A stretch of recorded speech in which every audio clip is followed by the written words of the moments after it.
Hey, everybody, this is Jack Hammer from 49ers.pressdemocrat.com, the Inside the 49ers blog there.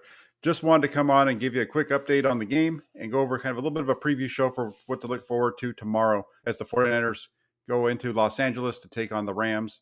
The 49ers are going to be able to look to punch their ticket into the playoffs on Sunday when they face their NFC West division rival down at SoFi Stadium. As you know, San Francisco controls its own destiny. Win and you're in. A loss, though, does not necessarily eliminate the 49ers. They could still get into the playoffs and back in their way in if the Falcons are able to take down New Orleans. Now, the 49ers are coming to this game with a number of questions, and here are my 5 to keep an eye on for Sunday. The first thing to start off with, the 49ers made a number of roster moves today, but we're going to start with the first one, and it's the roster move that they didn't make. The 49ers did not activate Nate Sudfeld from the practice squad. So that means that the 49ers quarterbacks tomorrow are going to be Jimmy Garoppolo and Trey Lance. Question is, who's going to start? You know, the signs coming out of Santa Clara this week all seem to point to Garoppolo returning to the starting lineup. You know, in the 49ers Week 10 upset of the Rams, Garoppolo completed 15 of 19 passes. Of those 19 throws, 9 of them came on third down. Garoppolo completed 7 of those for 123 yards and 2 touchdowns in that game. Unfortunately, though, Garoppolo was forced to miss last week's game against Houston after suffering that grade 3 UCL sprain to his right thumb late in the first half of that loss in Tennessee. He was shut down completely last week, but Garoppolo came back this week, tested his thumb out on Tuesday. He's been participating in practice all week as a limited participant. That's the way the 49ers have listed on their practice participation report. He is listed as questionable for tomorrow. One thing to note on the questionable designation, we know he's going to be active. And of that, what I was going to say there is that 22 of the 23 players that have been listed as questionable have gone on to play in the game. So, or at least be active for the game. So we'll see what happens with Garoppolo. There's no certainty that it's going to be him taking the start, but I would think that all signs point to him being the starter. The 49ers have spent the entire season, kind of like Steve Young said earlier this week on his radio show that he does with KMBR. The 49ers have invested everything into Jimmy Garoppolo this year. He's been the guy through the ups and the downs and the roller coaster that is Jimmy Garoppolo, the Jimmy Garoppolo quarterback experience. And I would think that because of that and everything that's invested, if he can go, which it looks like he's going to be the starter. So I'd be a little surprised to see it be Trey Lance, but I'm also hard pressed to say that he shouldn't be the starting quarterback. And when I say that, I mean Trey Lance, because Lance sure looked good last week. You know, he had a little bit of a rough start against Houston, but over that final 30 minutes and 38 seconds, you know, starting with about 38 seconds to go in the second quarter when they took over the ball, Lance really showed why the 49ers invested 3 first-round picks to acquire him. You know, he made big throw after big throw, hitting Brandon Ayuk, Deebo Samuel, and George Kittle, and that one down the middle towards in the fourth quarter. It was just probably his best, the biggest throw that we've seen out of Trey Lance, and one that really shows the amount of growth that he's made this season, especially over the last 12 weeks since he made his last appearance for the team. You know, Lance hasn't done it yet, but he has been on the big stage before. He hasn't done it at the NFL level. You know, as a redshirt freshman at North Dakota State, Lance was able to lead the Bison to the FC Championship. I think he was the MVP of that championship game as well. He's won championships at every level he's played. And there's nothing that I saw of his performance on Sunday against Houston that would lead me to believe that Lance wouldn't be able to be up to the task if he's the one that's called on to start. And just looking at the way that this game shapes up, though, I would say that it does play a little bit more into Jimmy Garoppolo's favor. The Rams are a defense that are very good against the deep throw. Something that is the difference and that's the biggest difference between Lance and Garoppolo is the ability to hit those deep shots. And that's something that I don't think we would see a lot of anyway, regardless of who the quarterback is, just because of the way that the way that Los Angeles aligns their defense and the way that they attack you. So that's the first piece right there. We're going to stick with the offense though, and we're going to go over to the running game. You know, can the 49ers stay committed to the run? That was really the 49ers have been able to do this very well over this current 5-game winning streak against the Rams. They're averaging around 35 carries per game. We go back to that Week 10 matchup between the 49ers and Los Angeles. In that run up to that game, Kyle Shanahan challenged his team to do everything necessary for the 49ers offense to be able to run the ball 40 times. And so the reason that I say he challenged everyone is because that goal was going to take every phase of the team in order to get there. They're going to have the defense doing its part. They're going to have the special teams having to do their part. The offense doing theirs as well, obviously. And the 49ers defense definitely did. Held up their end of the bargain by forcing those 2 interceptions in the fourth quarter. Jimmy Ward taking one of those back for a touchdown. And then with their defense doing their end of it, Jimmy Garoppolo was able to regularly deliver those passes on third down like we talked about already. And Kyle Shanahan was able to get to 42 runs, even bettering what they were hoping to get. So they were able to get their 42. And then that commitment to the run allowed the 49ers to really dominate the time of possession. If you go back to that game, the 49ers held onto the ball for nearly 40 minutes. I think it was 39 minutes and 3 seconds. That was the start of a 3-game stretch for the 49ers where they were right around 39 to 41 minutes of possession per game. And a game like this against a team such as Los Angeles that has the explosiveness that they do in their passing game, if the 49ers can control the ball and can control time of possession, keep that offense on the sidelines, it all plays to their advantage. And with the issues that San Francisco's faced in the secondary this week, and it's where we're going to go next, keeping that Rams offense off the field, it might even be more important this time around. So that leads us right into the number 3 thing to watch, and that is who will be in the 49ers secondary. The 49ers have they've been relatively free of dealing with COVID-19 issues all this season, except for this week. The 49ers secondary was just hammered by it. Starters, Jimmy Ward, K'Waun Williams, Ambry Thomas, all missed time this week. Thomas was the only of the group. Thomas was the only one who was able to practice. That makes the challenge of preparing, to face Matthew Stafford, Cooper Kupp, Odell Beckham, and their tight end core and everybody else even more difficult. In addition to the starters, they were also without Dante Johnson and Diamondre Lenoir due to the COVID issues. So for this week for the 49ers secondary, when the good news is that it was just announced a short time ago that of that group of those guys that have been dealing with the COVID-19 issues, Jimmy Ward, K'Waun Williams, and Dante Johnson have all been activated. So Diamondre Lenoir is the only one that does not look like he will be able to play on Sunday. So that's some really good news for that 49ers secondary. That really kind of answers that question. Ward, Williams, Dante Johnson, all back. And on top of that, Emmanuel Moseley has been activated from the injured reserve. And the team also elevated Darqueze Dennard off of their practice squad. So the 49ers secondary is loaded. Darqueze Dennard basically is going to be the guy who would be replacing Diamondre Lenoir. That's why he was elevated to the active roster for tomorrow. But Ward, Williams, Johnson, Moseley, Dennard, all active for the 49ers tomorrow against the Rams. A huge break. And hopefully for the 49ers, those secondary players have been able to prepare for this game just by watching the film and doing their study that they have to do on their own, because they haven't been able to take the reps on the field. But as we've seen a number of times this year, and the Rams just went through this recently as well, teams seem to have the ability to, especially at this point of the season, these veterans that we're talking about mostly, they're smart enough, they're good enough that they can keep themselves in shape on their own, and they're able to learn quite a bit just off of film study and work. And they've played against the Rams already, so they understand what they're getting themselves into to a certain extent as far as what they're going to be seeing with those guys across the other side of the ball. So that's really the biggest news for the day today. Jimmy Garoppolo, and Trey Lance are going to be the quarterbacks because you didn't have Sudfeld elevated. The 49ers have all their secondary players with the exception of Diamondre Lenoir ready to go tomorrow. It's going to be really good there. I think the 49ers secondary, that's the best news that you could have received. The one thing we don't know is the status of Trent Williams. Trent Williams has been listed as questionable all week. He hasn't practiced. So will he be able to go tomorrow? We'll probably find that out about 90 minutes before game time, whether or not he's going to be able to go. Regardless of who, now that we know who's going to be taking the field for the 49ers, the primary objective is going to be to stop Cooper Kupp.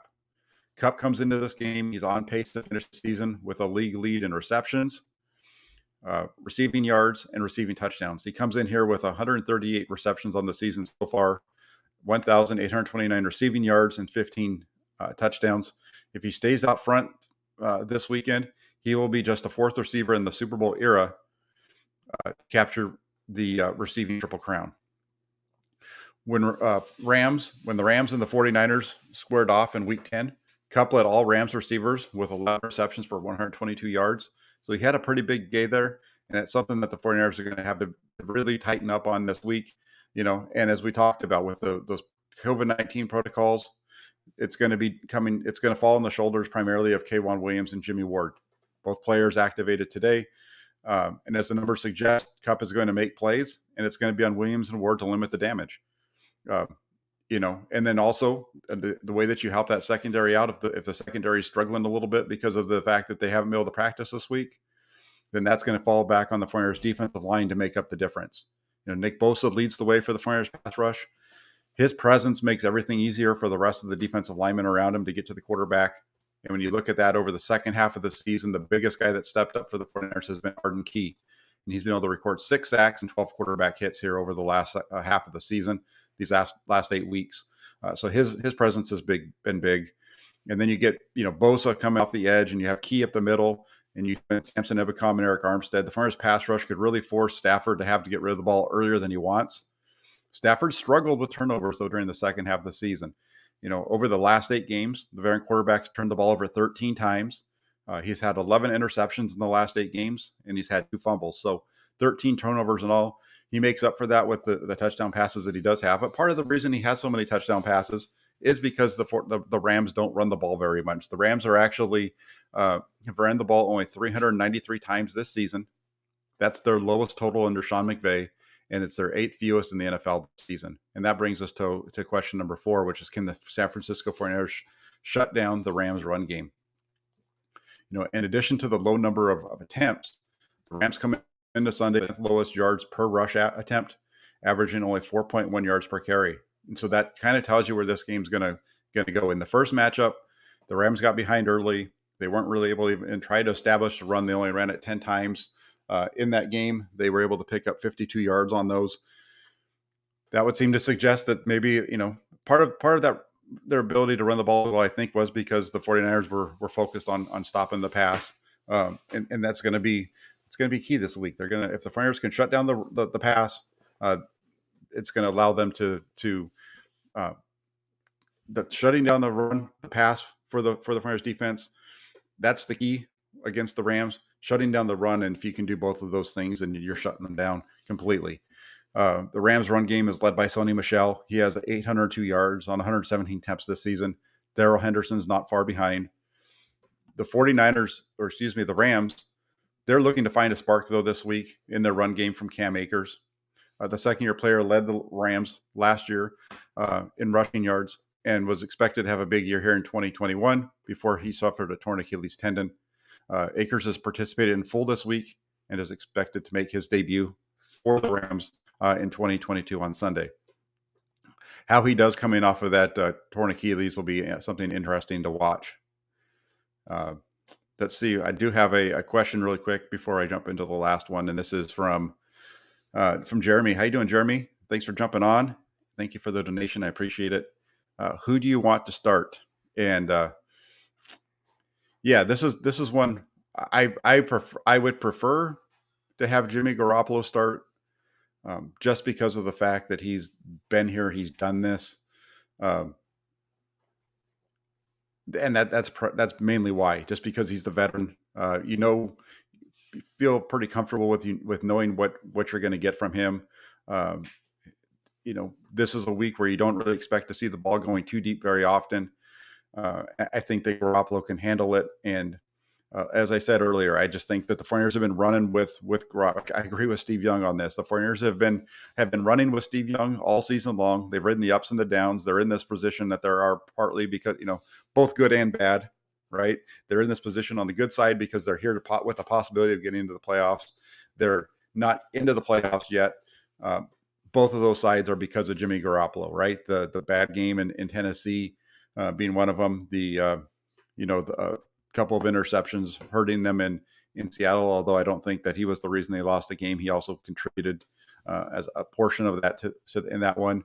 And Garoppolo got hurt in the first game against Seattle. So when you look at this, the 49ers are where they are. Like I said, both good and bad because of Garoppolo. So throw them out there, let them run, and let's see how it goes. And you have Trey Lance to come off the bench if he needs to, or vice versa. Really, and this is one, like I said at the beginning, I'm hard pressed to say one way or another. But if it was me making the pick and I was Kyle Shanahan, I would say that I would go with Jimmy Garoppolo because he's the guy that we've been riding with all season long.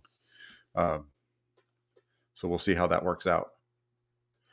And then the last piece, my last question to keep an eye on, and this is one that I started adding right around the time of the Rams game last time around. If you remember, the 49ers were heavy underdogs against the Rams back in Week 10 when these two teams faced the first time around. Pretty much nobody around the 49er faithful in the 49er community was giving any kind of belief to the 49ers winning that game. And so I had sent out a tweet early in the morning asking basically the 49ers beat the Rams tonight and I just left a big blank. And the one response that I got that really caught my attention was actually from the father of long snapper Tabor Pepper. He follows me on Twitter and he responded back, "Hold on to the ball." And when he sent that, it's something that I started thinking about.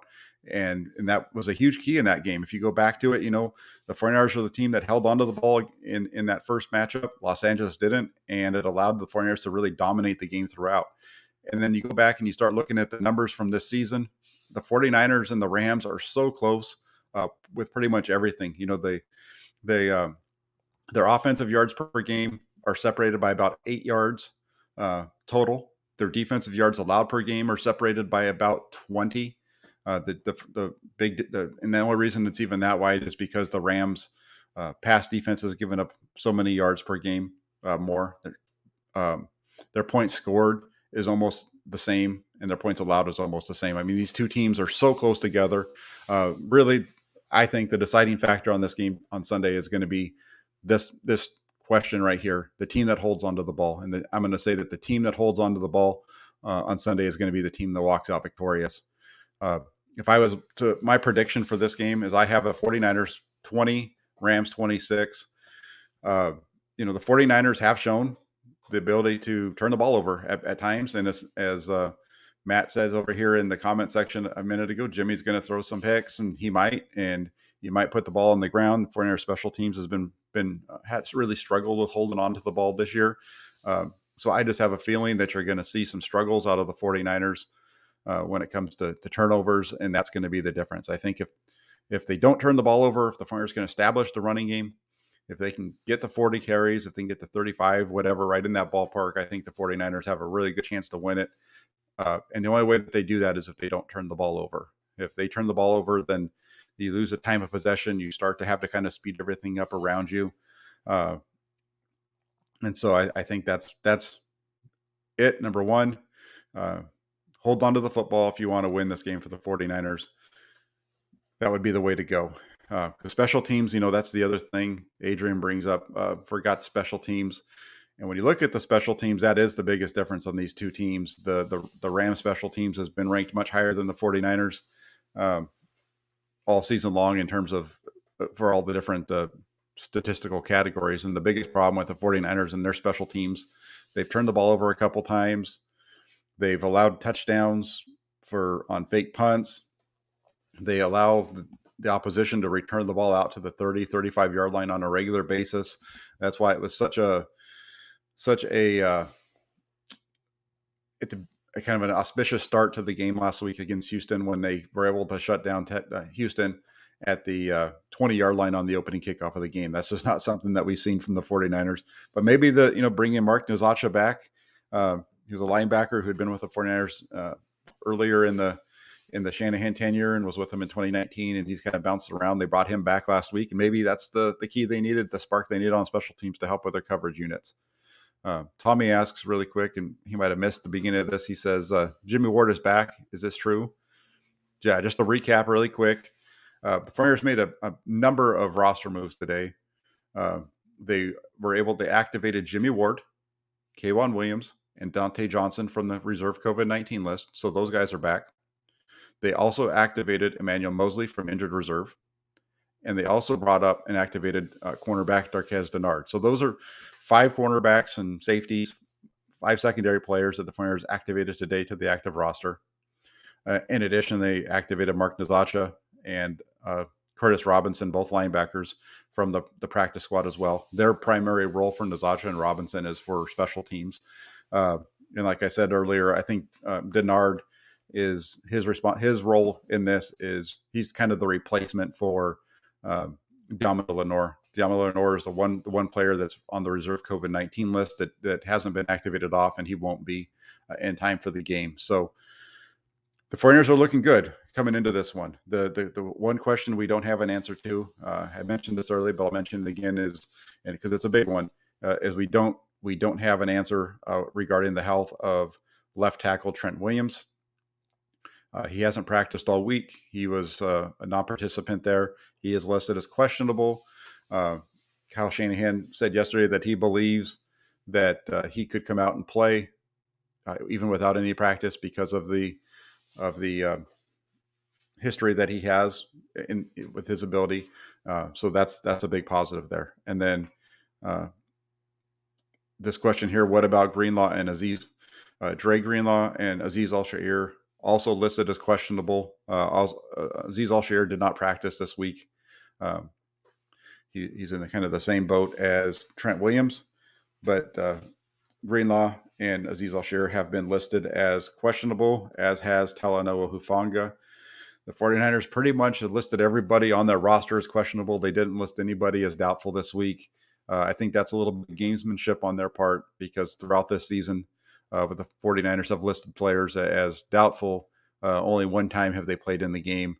When you look at the questionables, there's only been one that hasn't played or been brought up to the active roster. So I think the 49ers are doing a little bit of gamesmanship there to try to hold off on who will be playing tomorrow and forcing the Rams to prepare for everything that the 49ers can bring to them.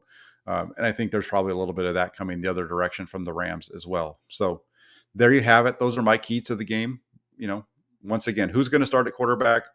Jeremy asked that question. I said I think that it's going to be Jimmy Garoppolo. I think that's the direction that they're leaning. But I'm not going to be upset if I'm wrong. In terms of the run game, you got to get that run game going. You got to try to get to 35, 40 carries. That's the golden number that the 49ers have been able to average over this 5-game winning streak with the Rams.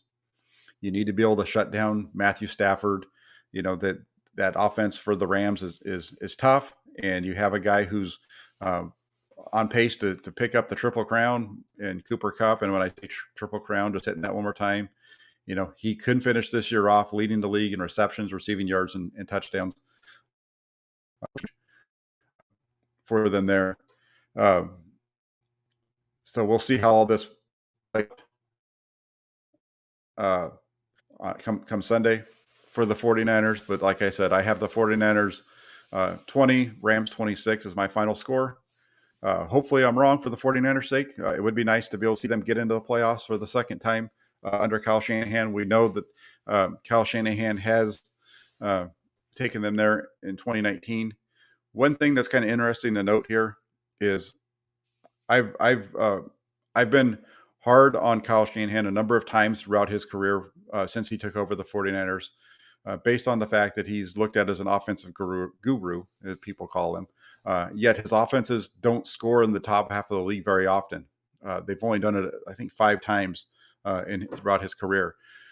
If the 49ers do not make the playoffs this year, it'll be the first time that in Kyle Shanahan's coaching career as an offense coordinator or as a head coach, that his offense will have scored in the top half of the league, and the team did not end up making it into the playoffs. So, as Andrew says here, hopefully Matty Ice can bail out the 49ers if they aren't successful. And then Thomas asked the question. Thomas, thank you very much for the donation. Really appreciate that. He asks, if Garoppolo plays, how many mistakes will he be afforded from Shanahan? I don't think it's going to be any different than what we've seen so far. I think it's going to be ride with him until it doesn't look like he can ride with him anymore. I just don't see him wanting to make that change out. I think the guy that he picks is the guy that he's going to ride with. Now, does that mean that if Garoppolo starts, we're not going to see any of Trey Lance?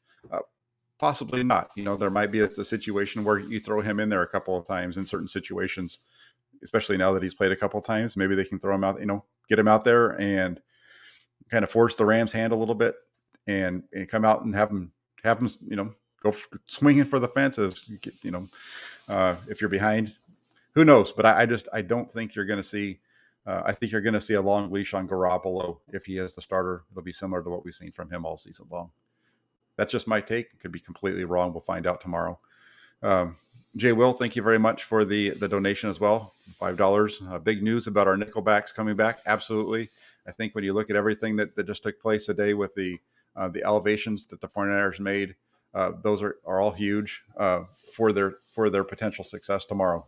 Again, no Nate Sudfeld, so you know that Jimmy Garoppolo and Trey Lance are going to be the quarterbacks for the 49ers.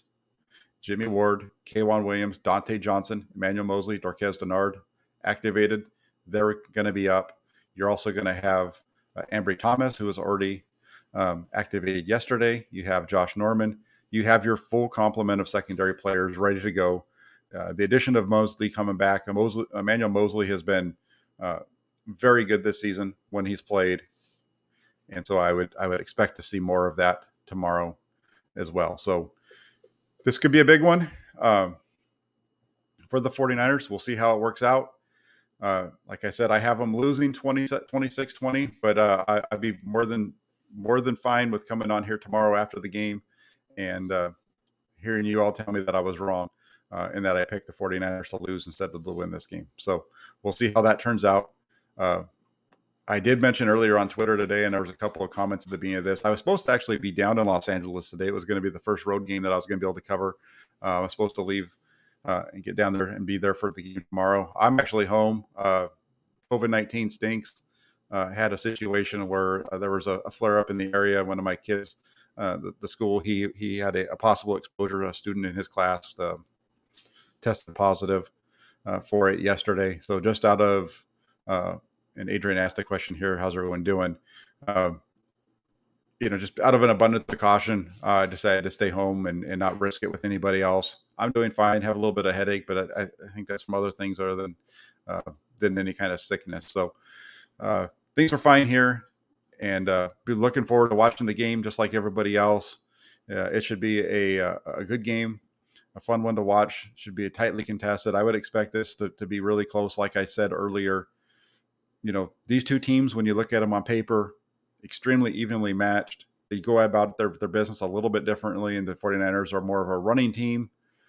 The Rams are more of a passing team. But when you look at it overall, the average yards per game is very close, and the points scored and given up is extremely close as well. So it's going to be a difference of who turns the ball over, and that's the question right there, Tommy. Do we cause turnovers on Stafford again tomorrow? And I talked about that as well, right? Stafford's turned the ball over 13 times in the second half of the season. So you go back to the week before they faced the 49ers, because that was the 9th game of the season for the Rams, the week before they faced the 49ers, and they played against Tennessee. From that point forward, in the last 8 games, Matthew Stafford has turned the ball over 13 times, 11 interceptions, 2 fumbles lost. He's had a number of fumbles as well that haven't been. So there's definitely some things going on there that the 49ers could take advantage of. Andrew asks, "Are we talking playoffs or free agency next week?" I said that I think it's going to be. If the 49ers, I've said I think the 49ers are going to lose this game. So the only way we're not talking about free agency in the draft next week is if the 49ers back into the playoffs, and we'll see. Can be completely wrong. Last time I said they were going to lose, they lost. I'm hoping that I'm wrong this time. Tobin says, Alshire is right to roll. Right, that is correct. He is. Will he play? He's listed as questionable. He's able to be active. We'll see tomorrow. We don't know that for sure just yet. And 408 says, are you a fan? I grew up around the 49ers. I've been following the 49ers since as long as I can remember. I attended my first game in 1980. I approached this a little bit differently than some folks. I would say that I'm a fan of the 49ers to an extent, but when it comes to the way that I write and report on the team, I don't report from that perspective. So yes and no. I want to see them win because it's good. The funny thing about it also is, it's just you try to be objective as much as you can, and some there's a few moments every once in a while where that I struggle with that, but for the most part, I try to keep it under control. Most of the time, it's okay. And then Thomas, thank you again for the donation. Says, if Jimmy plays a terrible game such as he had against Tennessee and we lose, but Atlanta wins, do you see Kyle starting Jimmy in the playoffs? And if Garoppolo plays the full game tomorrow and the 49ers make it to the playoffs, he will start in the playoffs as well. This is Jimmy Garoppolo's team. The 2021-2022 49ers belong to Jimmy Garoppolo. When this season's over and we start talking about the 2022 season, I think this is going to be different. We're going to be talking about, this will be Trey Lance's team and Garoppolo will be gone. He'll be playing for somebody else. But for this season, I believe that it's going to be Jimmy throughout the rest of the way. We'll see. We'll find out tomorrow, right? If he starts tomorrow, then I think he'll be starting from there. And then Tommy, really quick, mentioning the Trent Williams piece again. If Trent Williams doesn't play, we're in trouble. That's right. He's the one guy. Jeff Wilson Jr. is going to be back. He'll be out there, and the 49ers have their running game intact. I don't think they're going to have. Doesn't look like they're going to have the third round draft pick, Trey Sermon, but they have the guys who they've been running with here throughout the second half of the season are active, and they're bringing in a full complement. They're bringing out everything they have. Trent Williams is the one guy to keep an eye on that they might not have, but it sure looks like the 49ers are going to have everybody else on the field at some point. So keep an eye on it. But that's going to be it for today. I'm gonna let you guys go with once again, this is a tight game. Who starts? Can the 49ers run the ball? Can they shut down Cooper Kupp or at least limit him? Can they get a turnover or two from Matthew Stafford, because he's been turning the ball over quite a bit in the second half of the year?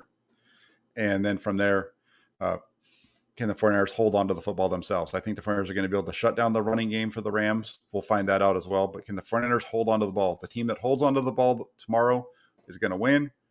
And we'll see how that goes. So thank you all very much for taking the time to come over. A couple of requests. If you're watching the show, if you could please if you could subscribe, if you're not already subscribed. We'll try to get this channel up to 3,000 here, by in the next few weeks, by the time the Super Bowl comes around, at least. If we can get there, I think we're about 27, almost 2,000 right now. But if you can subscribe, if you're not already subscribed, if you could like it, comment, do all those fun things. And then last but not least, get yourself over to 49ers.pressdemocrat.com. The Inside the 49ers blog over there. That's where all my writing is. Tomorrow, today I have the up. My pregame is up. There's been a lot of fun conversations over there throughout the week. Tomorrow there will be a live blog taking place during the game, and then I'll be back here on my channel tomorrow night for a post-game show to wrap up and take a look at these questions that I brought up today, talk about the game as a whole, take your questions, and go from there. So subscribe, get over to 49ers.pressdemocrat.com, make that one of the favorites on your taskbar, hit it on a daily basis, and just be ready to go and enjoy the day tomorrow. It's going to be a big day around the NFL, especially with the 49ers. So thank you again, everybody. Take care, and we'll be back tomorrow after the game.